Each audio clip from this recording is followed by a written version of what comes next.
Okay, so I want to say good morning to everyone. For those who are returning back to Wellness Wednesday, welcome back. And for those who just joined us for the first time, welcome to Wellness Wednesday. This is a part of our Alone Together series for the next couple of weeks, as we are all at home majority of the time, and a lot of us are working from home. So we wanted to bring a series that would allow people to be interactive and for us to connect with our community still. And today we are going to, today's live broadcast is Mindfulness Makes It Better featuring Coach Vee. So we have one of our loved queens with us, joining us to help us experience it'll be a virtual experience where she discusses 3 ways to be more present in the moment each day in an effort to make life better. Not perfect, but better. So I do want to say that we're not making life perfect. We're just making it manageable and making it better for us in these times, which we can never have enough of that. So I do want to welcome Coach Vee to Wellness Wednesday. We are happy to have her. We are excited to hear what she has to say and the tips that she's going to give us that not only you all will get something out of, but myself. So I'll be paying attention and taking notes as well, because I'm looking forward to this. So without further ado, you can switch it to Miss Vee and we'll get started. Hi. Or as I say, peace, peace, beautiful beings. Peace, okay. That's my intro on all my social media. Peace, peace, beautiful beings. Okay, I like that. So first, I want to thank everyone at Queens Village for reaching out for me and allowing me to partner with you all during this hashtag Alone Together workshop series. I was told about the concept by Jocelyn. I love the concept about it. I am thankful that I'm able to come into the space to share with you a little something, to help us make life better, as we emphasize, and not perfect, but just better, more manageable, as Danielle stated. So just quick introduction.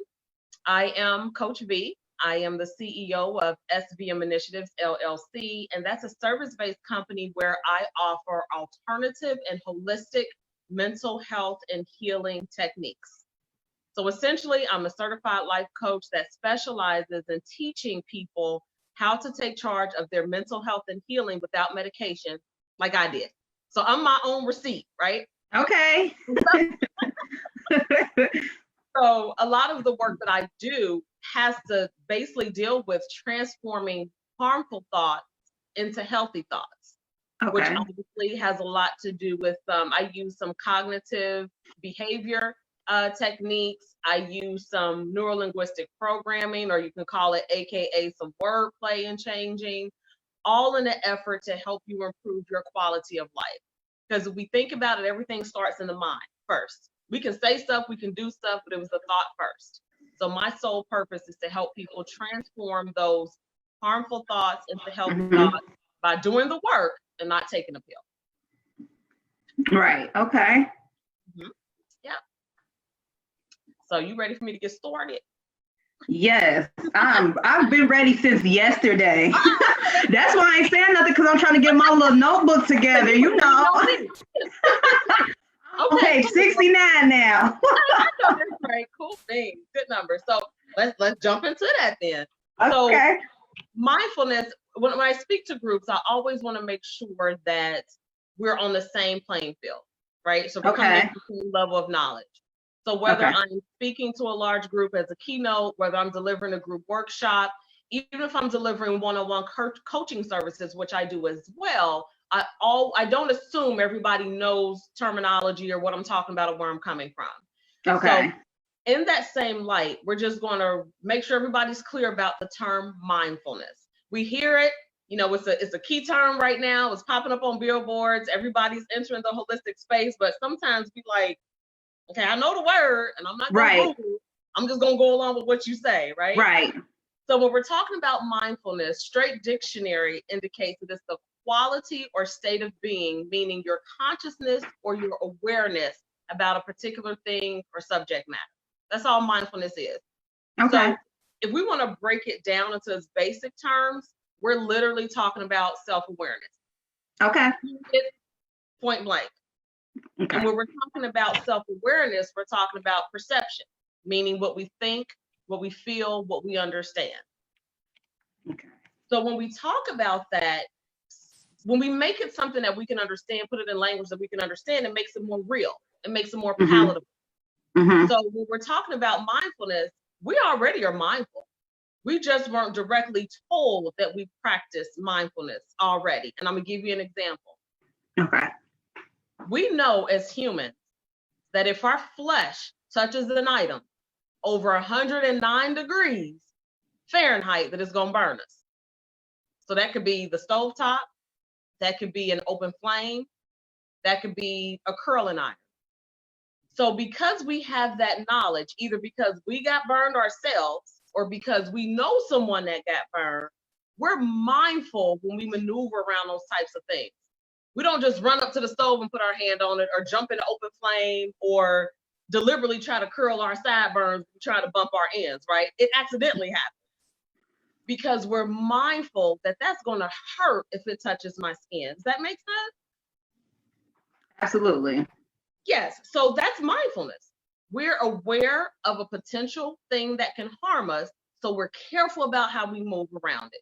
So that means with that particular knowledge, we make a choice to either do or not do something.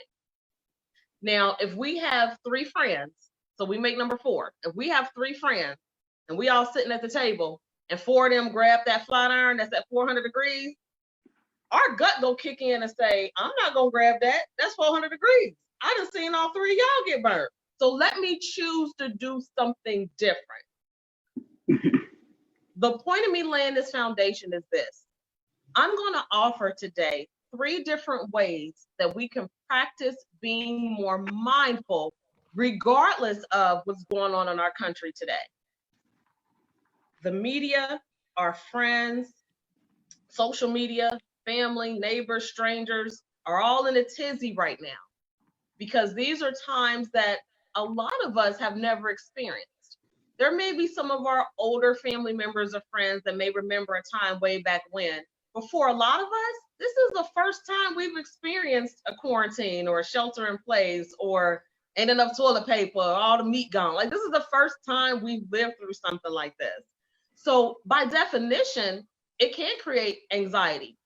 It can create uncertainty. It can create fear. It can bring about mental health challenges such as depression. So I want to offer some techniques that we can make the choice to do something different in an effort to make life better. Just as if we sitting at that table and our 3 friends touch that 400 degrees curling iron and we decide, no, I don't want to do that. We have that same capability to choose, right? I'm going to emphasize that word, to choose to do something different than what the majority of the people are doing right now, which again is panicking, feelings of uncertainty, feelings of anxiety, feelings of depression. Again, we have that power, that God-given ability to choose to do something different. And I feel like I'm a queen of analogy. And I do that because I find that when I'm bringing a point home, that analogy that's relatable makes it more easy for the person to understand the point that I'm making. So you'll hear me repeat a couple things, but I want to make sure that we're still on the same page. The 3 areas that I like to focus on or help people focus on is thoughts, words, and deeds. Thoughts, words, and deeds. And I'm going to teach you today that you have a choice to be mindful in all 3 of those categories to make this entire experience and any experience after COVID-19 passes more palatable or better to live with, not perfect. So the first one we're going to talk about are our thoughts. That's my thing, right? Mental health is sexy. See it on the shirt. So we're going to talk about our thoughts first. There are levels of thoughts from conscious and subconscious. Our conscious thoughts are when we deliberately choose to think, say, or do something. It's intentional. So when I got up, I deliberately chose to brush my teeth today. That was a conscious thought. A subconscious thought is, I don't have to tell my eyes to blink. It's something that naturally happens. Now, of course, there's cases if I get a piece of hair in it or a sand granule, yeah, I'm like, blink, blink, blink, blink, blink. But for the most part, I don't gotta remind my body to do that. I don't gotta remind my body to have my heart beat. Those are subconscious things that go on every day without my input. We have that same control over the direction that we take as far as being encouraged or influenced when it comes to tragedies, trauma, national pandemics, violence in the community, all of those. So what I'm offering to you is this. The next time you watch a breaking news about what's going on in our country, listen to how the news describes it. I guarantee you're going to hear at some point that these are uncertain times. It's like they're told to deliver that dialogue. Uncertain time, uncertain times. So subconsciously in the back of your head, after you hear that record play over and over and over again, you're going to adopt the energy of it's an uncertain time. Oh my gosh, I got to buy all the toilet paper. It's an uncertain time. Oh my gosh, I got to buy all the meat. It's an uncertain time. Oh my gosh, I got to do this. Got to get all the water. I don't got to think about my neighbor, my grandmother, my sister who just had a baby. Me. It's uncertain. It's uncertain. Now, let me be clear. I'm not saying you don't prepare because it's smart to prepare. What I'm saying is choose to be more mindful when you're keeping up with what's going on today and notice the verbiage that's being used surrounding the situation.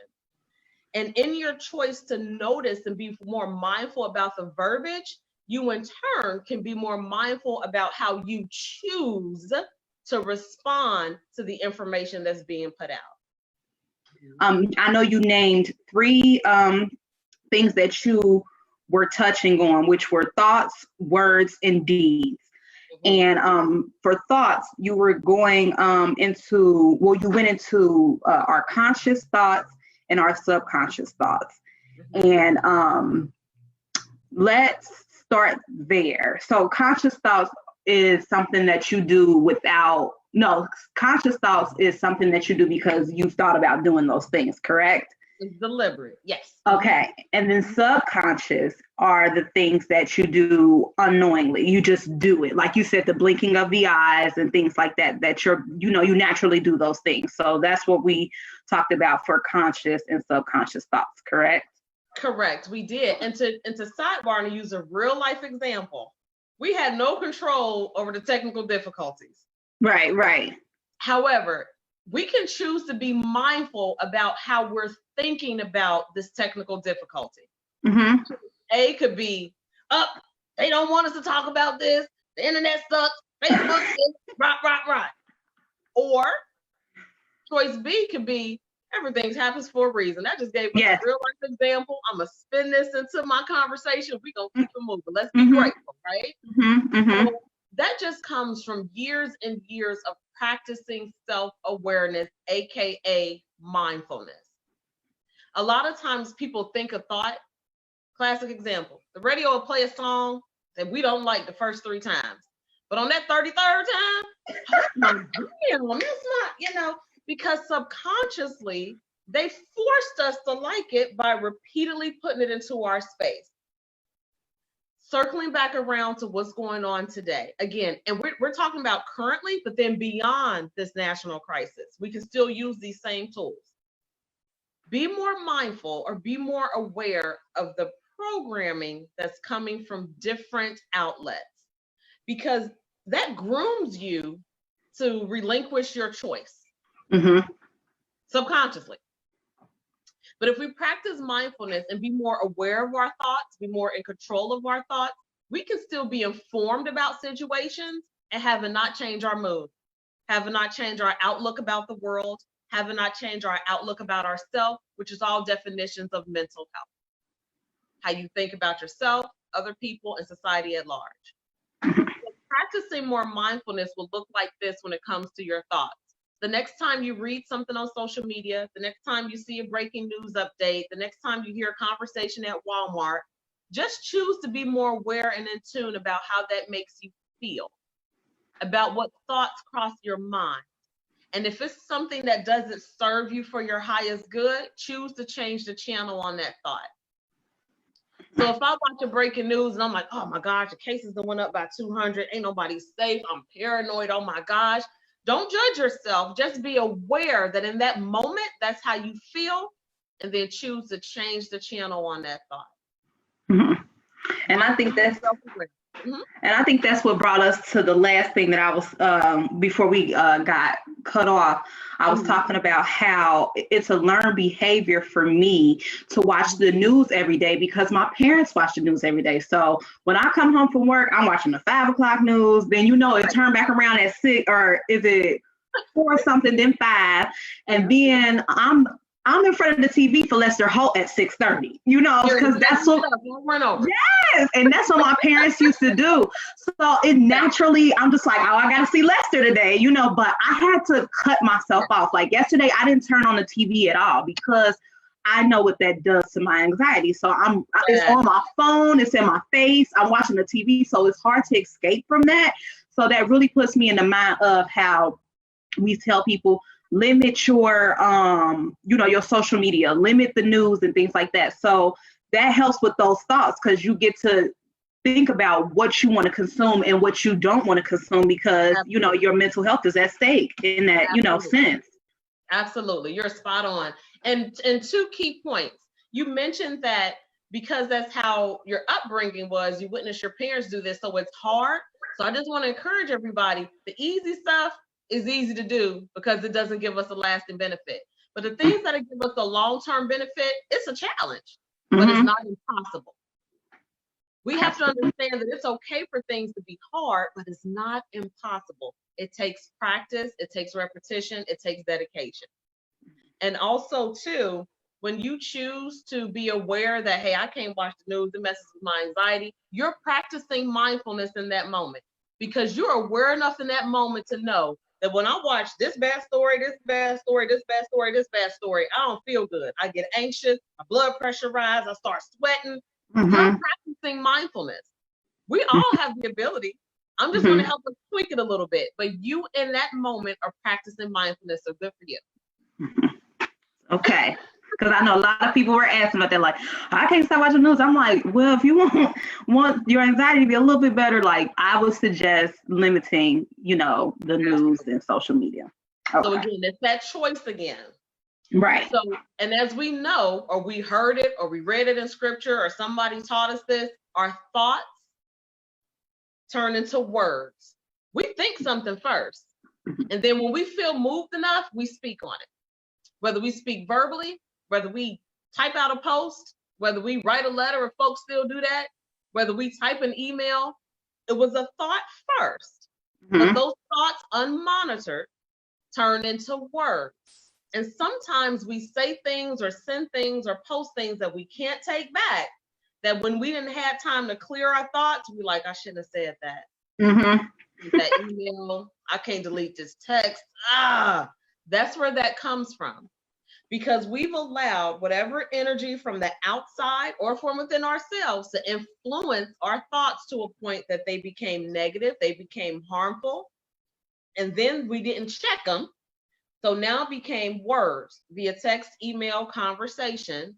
And when we've had time to calm down because we took a nap, or we prayed about it, or we meditated, or we phoned a friend, or we went for a walk, we had time to do something to bring our energy back level, then we're going back to say, I shouldn't have did that. But had we given ourselves time before we sent that text, sent that email, wrote that letter, made that post, and we're mindful in the moment that, okay, we let the thought get away and now it's trying to be words. So let me stop it right here. We have that choice because we're going to think, quote unquote, good or bad thoughts. And I say quote because nothing innately is good or bad. We're taught what's good or bad. Things are just things, but we're taught what's good and what's bad. So if we're thinking a bad thought and we don't catch it at the thought phase and it moves on to the next phase of words, we still have another opportunity to check it right then and there. Whether we already let it go and we have to make amends, or whether we caught it before we click send and we can delete it or we can edit it. When we're being mindful in that moment about our words, we're able to self-edit ourselves, reread things before we send it, put it away 5 minutes, 10 minutes, 30 minutes, and come back and reread it again and decide if we really want to go ahead and send that thing off. Being mindful in words, that helps us make our life better as well. And then just quickly, deeds come after we done thought something and after we done said something, right? We don't just get up and go. We say we do. We say we blacked out. We say we forgot. But I promise you, when you practice and be more mindful and observe your thoughts, you'll know that it goes from a thought to a word and then a deed or a behavior.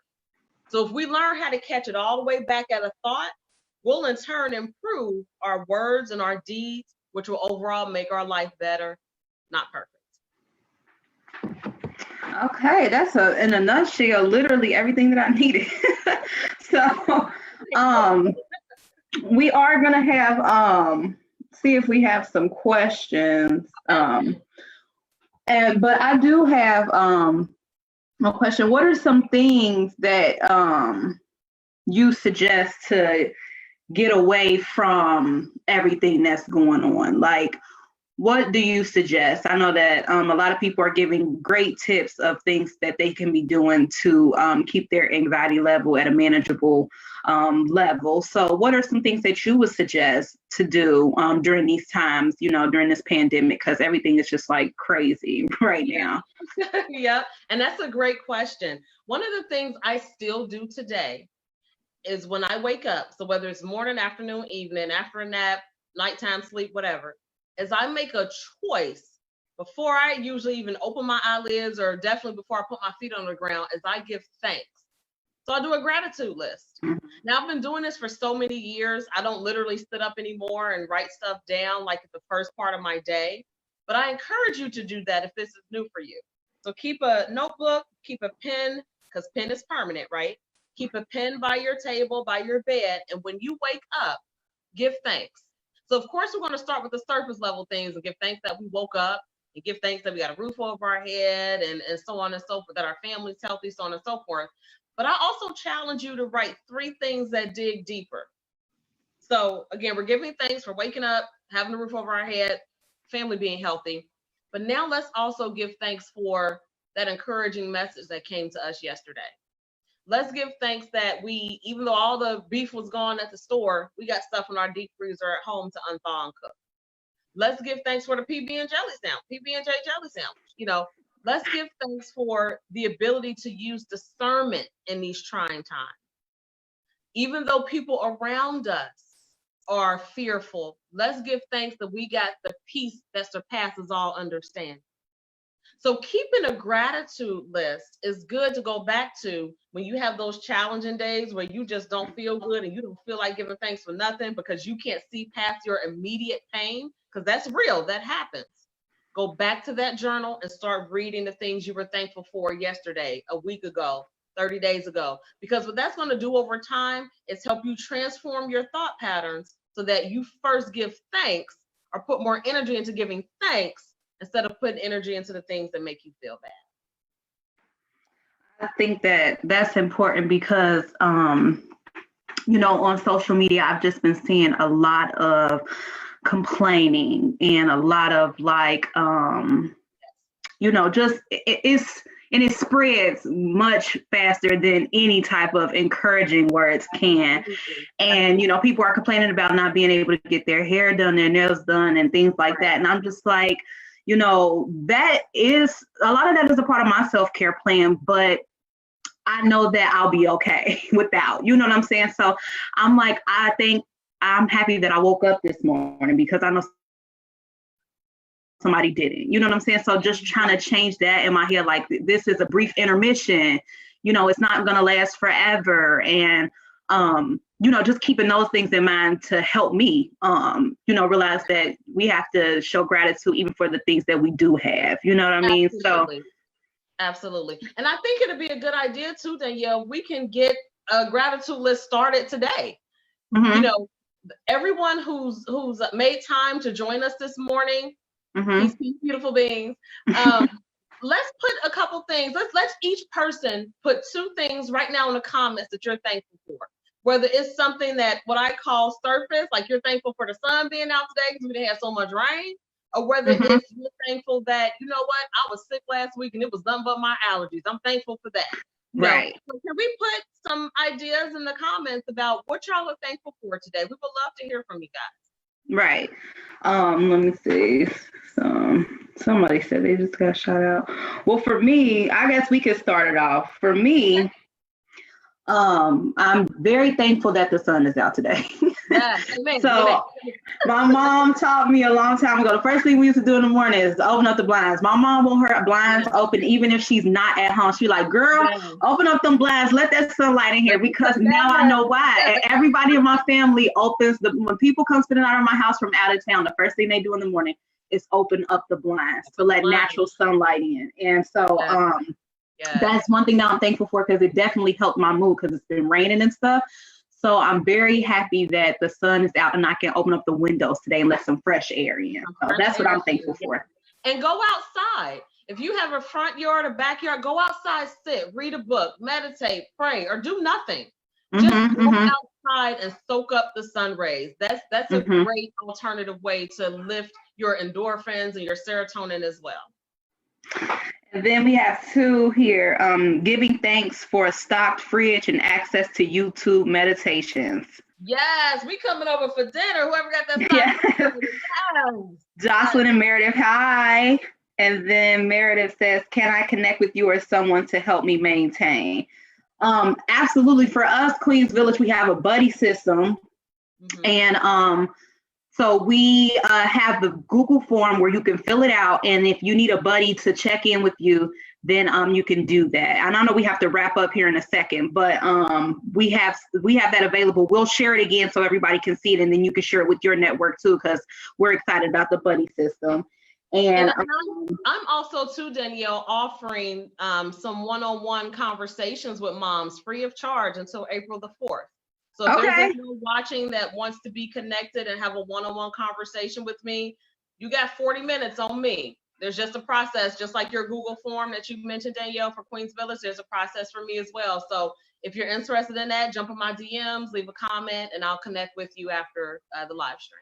Okay, and then I think what we can do is do a post for like takeaways or something like that, just to say like, here's what we learned today, boom, boom, boom. This is how you can get a buddy, and this is how you could connect with Coach Vee if you wanted to do 40 minutes for that. So we thank you for offering that to our moms, because we need all the resources that we can get to keep our community close knit.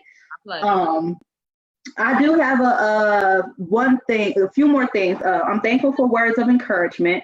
Thankful for a backyard, keeps the kids occupied for at least an hour. And then Janelle, hi Janelle, she works with us. Hi. Thankful I have a job where I can work from home at this time. I'm thankful for that too. That's a great thing. Very good, very good. And we can keep it going. Just make it a new practice from this moment forward to practice gratitude. I hate this cliche, but it's accurate. There's always someone that has it worse. And it's just a choice of focusing on how great you do have it. Focus on how great you do have it. Yeah. So Coach Vee, I really want to thank you for joining us this morning. It was great. I think that we covered a lot of things. We learned some things today too, because, like I said, technical difficulties aren't easy to deal with, but thank you for handling that well and continuing and still giving us some insightful things for our audience. We appreciate it. Cool. I appreciate you guys. I love what y'all do. Just give me a call. I appreciate it. Thank you. You are on speed dial, believe me. No, not speed dial. We got our go-to people like, let's Coach Vee, da-da-da. We all day we talk about different people that we think would, create great content for our audience. So we thank you for that. I received that. Thank you. I received that. Y'all going to my gratitude list now. Thank you. I also just wanted to tell everybody about what we have planned for Friday. So this Friday, March 27th at 5 p.m., we have a Friday Fun Day, and we'll be working with BBF, who are who we've partnered with in a past for Trapper Size. They will be having a family workout for us. They will be providing a fun and effective workout for families to do from home. Working out is a great way to relieve stress for adults and children. I work at children's, adults and children, and gives a bonding experience. So we want everybody to join us for that. That's going to be awesome. It's going to be so fun. Just to give people an opportunity to move around a little bit with or without your children, whichever you prefer. But it will be a workout that is for a wide range of ages. And we would love for you all to join us just to move around and do some working out. So we appreciate everybody for tuning in today for Wellness Wednesday. We hope that you all have a fantastic day. And we hope that everyone stays healthy and stays connected. We are here for you. If you need us, you can always inbox us. So have a great day.